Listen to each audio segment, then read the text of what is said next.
Now this is the line next to this one. From here I will do kind of like alphabet Y, but I will create later like a loop. Now under this one I'm going to draw one line, kind of again alphabet Y style, and this line I will pull it this way.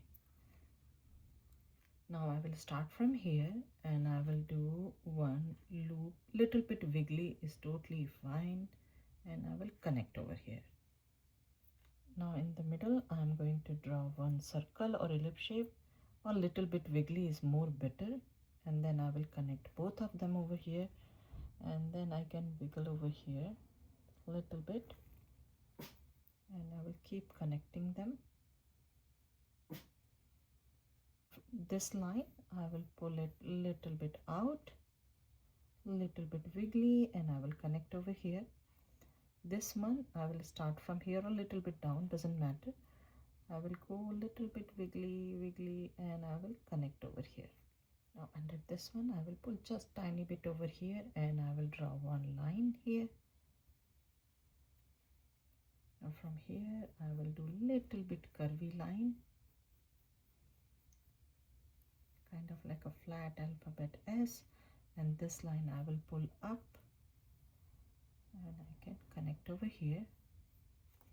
And under this one I have to make it curvy line, and from here too same thing, the way I did over here, same thing I will do this side.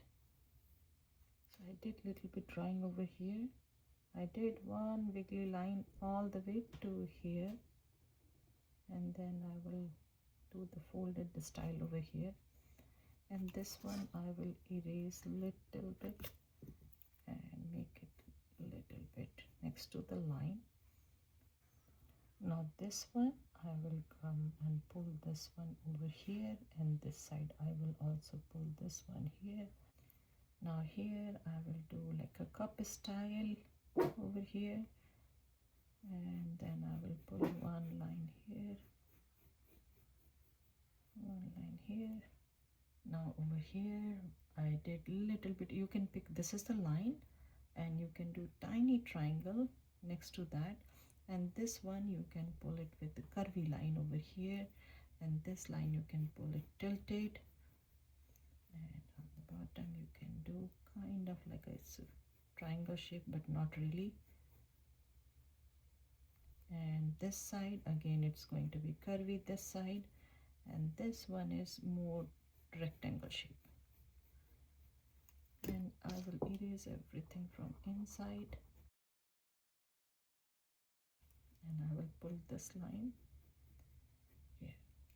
So the way this one is curving, I will do another curve on the top, and then I will slowly go like in and then out, up, and then turn this one and put it over here, and this is going to be the nail over here. Let's erase this part. From here this is going to be curvy over here, like one, and then second one, and then third one, and then fourth one. Now I'm going to erase this part and make it light. So this one is going in a little bit, and then another bump will be here, and this one will be almost here. Let's erase this part now. Over here, and I can draw one line over here, and from here I can do one, and then second one, and then is this line. Over here we can draw few alphabet V's,